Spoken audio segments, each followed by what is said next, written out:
She dropped the sunglasses when she saw me.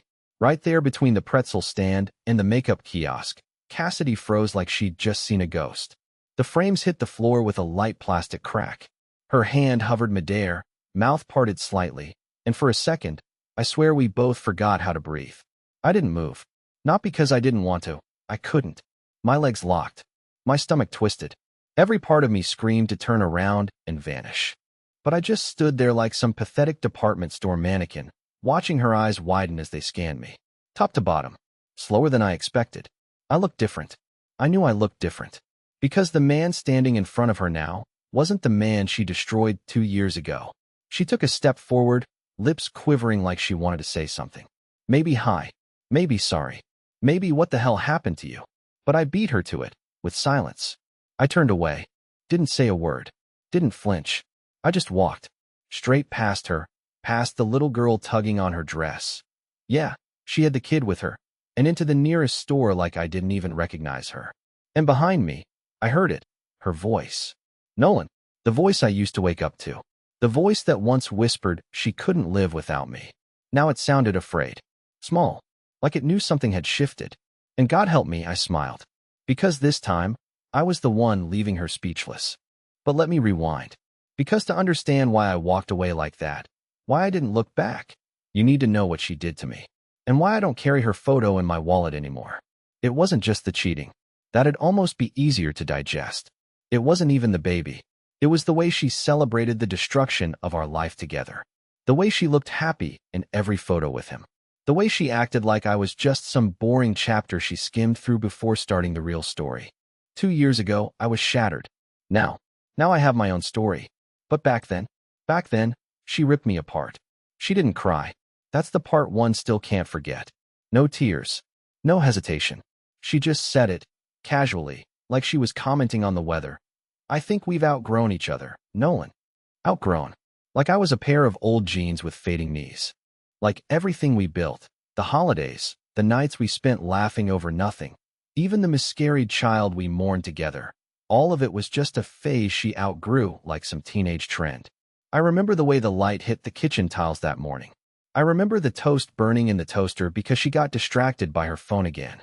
I even remember the exact color of her nail polish, some pastel coral that didn't suit her, but she swore was in. I remember everything from that moment. Every detail etched into my brain like a scar that refuses to fade. I asked her if there was someone else. She didn't answer, which, of course, was the answer. She just sat there sipping her coffee while I stood frozen in the middle of the kitchen like some idiot, trying to figure out how love could dissolve so quietly. No screaming, no dramatic fights, just silence and coffee and that go-doffel coral nail polish. I moved out 3 days later. Not because she kicked me out. No, she wanted to stay friends. She offered to let me stay in the guest room like I was a relative passing through town. I couldn't do it. I couldn't be that close to her and pretend we were fine. I packed my stuff in cardboard boxes that still had our wedding date written on them from our last move. That was its own kind of torture. It was raining when I left. Classic cliche, right? But it was. I sat in my car, soaked to the bone, engine running, and I just stared at the windshield while it all hit me. 7 years. Gone. Just like that. And she never even asked if I'd be okay. A few weeks after I left, I started getting calls from mutual friends. Did you know Cassidy's seeing someone? Hey man, I thought you should hear this from me. You know the type. The ones who think they're being helpful when all they're doing is dragging you deeper into the wreckage. But what crushed me wasn't that she moved on. It was how fast. It wasn't even 2 months before she was uploading pictures with him. Not hiding it. Not easing into it. Just full-on new life, new man, new smiles. Same apartment. Same furniture. Same dog. Just with someone else. Like I'd been erased, not divorced. And then, for months later, the announcement. Pregnant. With his child. I stared at that post for hours. I read every comment. Every congratulations, you two are perfect. Felt like a knife in my ribs. Because a year before, she told me she didn't want to try for kids again. That she was scared. That it was too painful. And maybe that was true. Or maybe she just didn't want to have my child. It broke me. For a long time, I didn't leave my apartment. I lost weight. I stopped answering texts. I avoided mirrors. The man I saw in them wasn't me anymore. Just a ghost she left behind. I wanted to yell. I wanted to scream. I wanted to make her feel what she made me feel. But all I could do was sit in the dark and wish I could disappear completely. But I didn't disappear. And eventually, the silence gave me something else. Time. And time. Time changed everything. I didn't plan revenge. I wasn't that guy. I didn't sit there twirling some imaginary mustache, cooking up ways to get back at her. Honestly, I was too numb for that. But time does strange things to pain. It doesn't erase it, it repurposes it. And somewhere between the long walks at night and the empty fridge and the therapist I ghosted after one session, something in me began to shift. Slowly, quietly, like winter giving way to spring, except the sun didn't feel warm yet. It just felt less cold. Cassidy never reached out. Not once. No apology. No text. No how are you? Nothing. She cut me clean, like trimming fat off a steak. But the universe, being the twisted thing it is, made sure I couldn't escape her. Our mutual friends still posted photos. Still invited both of us to weddings. Still said, hope this isn't awkward, like they weren't handing me an emotional grenade. And the worst part? I pretended to be okay, smiling in pictures, laughing at jokes, while inside, I was screaming. But then something changed. One night, I caught a glimpse of myself in the mirror. It had been almost a year, and I looked different. Thinner, yeah? Tired, sure. But there was something else, something in the eyes. Like I wasn't the same broken man she walked away from. I'd been stripped down to nothing, and in the rubble, I found something raw and honest. A version of myself she never met. And maybe that was a good thing. I started going out again. Not dating. I wasn't ready for that. But just out. I joined a hiking group.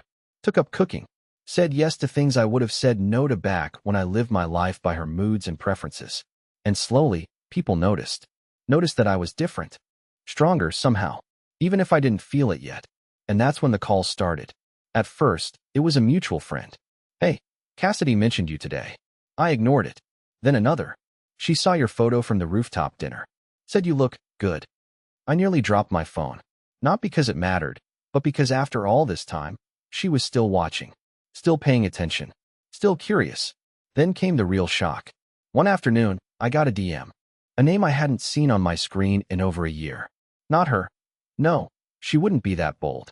It was her sister, Marissa. Out of the blue. Hey Nolan. Weird question, are you seeing anyone? I stared at that message for a full minute. What was that supposed to mean? I didn't answer. But the message rattled something inside me. She knew. She sensed it. That I was slipping out from under the weight of her memory. And maybe, just maybe, she hated that. I didn't respond to the message. I didn't need to. Because deep down, I knew she was watching. Quietly. Secretly. From whatever life she'd built with the man she chose over me. And if that bothered her, good. Because the silent war had begun. And I wasn't the one losing sleep anymore. It started with a voicemail. One I almost didn't check. I saw the number, didn't recognize it, and was about to swipe it away when something stopped me. There was a weird feeling in my gut, that same tightness I used to get when Cassidy was hiding something. So I pressed play. Her voice. Not Cassidy's, her sister's again. But this time, she sounded nervous. Not casual. Not flirty. She said, Hey Nolan, I probably shouldn't be telling you this, but things over there aren't as perfect as they look. Just thought you should know. That was it. No context. No details. Just that. And I won't lie. It sent me spiraling for hours. I tried not to care. I tried to brush it off. But my brain ran wild. What does not perfect mean? Is she fighting with him? Did he cheat on her? Did she finally get a taste of her own medicine? It was pathetic, I know. Sitting on my couch, obsessing over a woman who ripped me apart like a throwaway receipt. But some part of me, the damaged, whiny, still wounded part, wanted to know she was suffering too. I didn't reach out. I didn't reply. I just waited. Quietly. And then, more cracks started to show. I saw it first on her social media. Yeah, I checked it sometimes. I'm not proud of it. But this time, the signs were obvious. Photos of her and him started to vanish. Like a lot of them. Old ones, recent ones. All gone. The cutesy captions, the oversharing stories, it all stopped. Suddenly, she was posting solo shots, vague song lyrics, and quotes about growth and healing that sounded a little too much like regret. Then came the message. From him. No, I'm not kidding. The guy she left me for. The man who played house with my wife, fathered her child, and acted like I was just some mistake she outgrew. He sent me a message. Short. Dry. It read, "You got a minute?" I stared at the screen like it was a bomb. What the hell did he want? I didn't respond. I let him sit in the same silence I'd lived in for 2 years. But that message haunted me. Why now? What was going on behind their perfectly filtered world? I got my answer a week later. I was walking through a quiet bookstore downtown, one of those cozy ones with string lights and overexpensive coffee, when I heard a voice behind me. A little girl's voice. She said, "Mommy, that's the man from the picture." I froze. I didn't turn. I didn't breathe, because I knew exactly who she was talking about. And when I did turn, slowly, painfully, there she was. Cassidy, holding her daughter's hand. And for a split second, her mask slipped. Not the public smile, not the Instagram glow. No filters. Just her. Pale. Thin. Tired. Her mouth opened. Her eyes filled with something I couldn't quite read. It wasn't anger. It wasn't joy. It looked a lot like guilt. I didn't speak. I didn't need to. Because in that moment, she knew. I was no longer the one who lost everything. I should have walked away. I told myself that later, over and over again. I should have just smiled politely, nodded, and left her standing there with her designer purse and her regret. But I didn't. Maybe it was curiosity. Maybe it was the years I spent replaying everything she did in my head. Or maybe, and I hate admitting this, some part of me still wanted answers. Real answers. Not the surface-level excuses. Not the fake smiles. Just one damn truth. So I stood there, waiting for her to say something. And when she finally did, her voice was quieter than I remembered. Shaky almost. "Nolan," she said, "I didn't know you were back in town." I didn't respond. I wasn't in the mood for pleasantries. She looked down at her daughter, maybe 4 years old now, and added, "Can you give Mommy a minute, sweetheart? Go pick out a book." I watched the little girl skip off to the kids' section, her curls bouncing, completely unaware that the man standing across from her mother once believed he'd be her father. Cassidy stepped closer. Her hands trembled slightly. I hated that I noticed. Hated even more that I still recognized every nervous tick in her body. "I owe you more than an apology," she began. "And I know you probably hate me, but I never expected things to fall apart the way they did." There it was. The classic deflection. Fall apart. As if gravity just casually unstitched our marriage on a whim. "Cut to the point," I said. My voice came out colder than I expected. She hesitated. Then finally, "He left 6 months ago." I didn't flinch. I didn't raise an eyebrow. But inside, something twisted hard. She kept talking. It wasn't what I thought it would be. I thought I'd be happier. I thought, she stopped herself. I thought I was chasing something better, but it was just a fantasy. He cheated on me. Twice. Once while I was pregnant, and again last year. And he didn't even try to hide it the second time. For a moment, I didn't feel satisfied. I didn't feel vindicated. I felt hollow, like watching someone drown in the same ocean they once shoved you into. I wanted to say, "Good. Now you know how it feels." But instead, I asked the question I hadn't planned to ask. "Why me, Cassidy? Why did you do it to me?" She looked me dead in the eyes, and what she said next. "I'll never unhear it. Because you were safe. Because I knew you loved me more than I deserved. And I wanted to feel something different. Something risky. Something new. And I thought you'd always be there in case it didn't work out." She didn't even cry when she said it. That made it worse. She thought I was her backup plan. I couldn't speak. Not at first. My chest felt like it was caving in all over again. After everything. The divorce. The therapy I bailed on.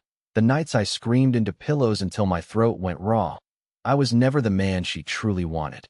Just the one who would have caught her if she fell. But I didn't catch her. I nodded, swallowed the lump in my throat, and said one thing before walking out of that bookstore. "You mistook my love for weakness. You'll never make that mistake again." And I meant it. 3 days passed after the bookstore. I thought that was it. A final awkward encounter, one last painful confession, and we'd go back to being ghosts in each other's world. But then she messaged me. It was late. 11:47 p.m. I was sitting on the couch with someone else's head on my shoulder. Her name's Alara. Not some rebound, not some stand-in. She doesn't look like Cassidy, doesn't sound like her, doesn't move like her.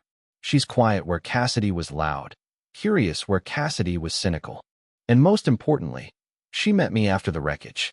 After I was no longer anyone's safety net. She saw the scars and didn't flinch. The message was simple. Cassidy wrote, "I've been thinking about what you said. I didn't realize how much it would hurt to see you walk away. I didn't respond. Not immediately. I turned off the phone, pressed it face down on the table, and went back to watching the movie. Alara noticed the shift in my breathing, maybe the twitch in my jaw, but she didn't ask. She didn't need to. She trusted me. The next day, there was another message. Longer. Cassidy said she'd been trying to understand her own damage. Said she'd started therapy. That she missed my friendship. That she felt like I was the only person who really knew her. That she wished she could rewind the clock. She even said her daughter had asked about me. That she remembered me from an old picture. And I'll admit something here I haven't admitted to anyone else. A part of me almost answered. Not because I wanted her back. God, no. But because old wounds itch when they're healing. And sometimes the idea of being wanted, even by the person who hurt you, still whispers to your ego. But I didn't respond. Not then. Instead, I opened up to Alara. I told her everything. The whole ugly story. I didn't sugarcoat it. I didn't make myself the innocent victim. I told her about the jealousy, the spiraling, the nights I begged Cassidy to love me again even after she'd already moved on. I laid it all out. And when I was done, Alara just nodded, squeezed my hand, and said, "That's not who you are now. And I don't need you to prove anything to me. Just don't forget how far you've come." That was the moment I knew I wouldn't answer Cassidy. Not now. Not ever. Because she didn't need closure. She needed access. And I wasn't her emergency exit anymore. But she wasn't done trying. A week later, she showed up where I work. I was grabbing lunch with my team outside, a rare sunny day, when I saw her standing across the street, holding her phone, staring right at me.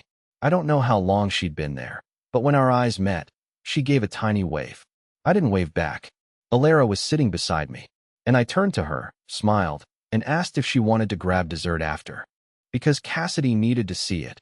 Not for revenge, not for ego, but because I had spent years looking backward. And now I finally wasn't. I should have expected it. When someone loses control over you, they don't let go gracefully. They panic. They push. They rewrite history in their head until they're the wounded one. And suddenly, you're the villain for healing without their permission. The message came late. Again, Cassidy always preferred nighttime drama. Something about the quiet made her more bold. This one wasn't wrapped in guilt or softness like the others. This one was sharp, direct, like a dare. She wrote, "I think we need to have a real conversation. Not about the past, about now. About what this could still be. I'm willing to make it work if you are, but I need to know where you stand." She didn't use the word ultimatum, but that's exactly what it was. She wanted me to throw Alara away, to pretend none of it ever happened, to step back into the burned-out shell of a marriage that she had already buried. And she was dressing it up as reconciliation, as healing. I sat with it for a long time, because as much as I hated to admit it, I knew exactly what she was doing. She wasn't reaching out because she loved me.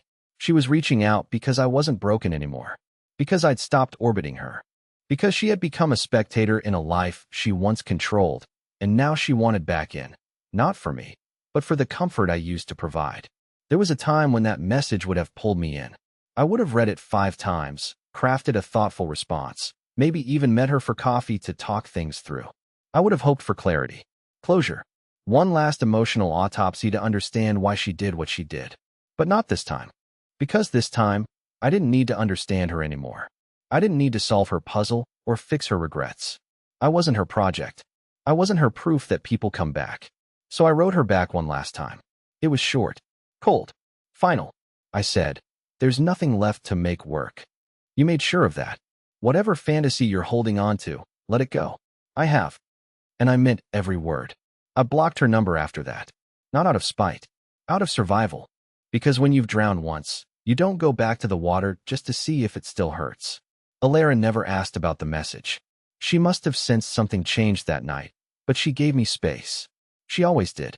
And when I wrapped my arms around her in bed, I didn't feel like a man proving he'd moved on. I felt like a man who finally had. Cassidy was gone. But for the first time in years, so was the part of me that still needed her. It happened on a random Tuesday. I was at the mall, not for anything special, just killing time between meetings. Alara had texted me a photo of our dog wearing my hoodie, and I was grinning like an idiot walking past a juice stand when I heard someone gasp.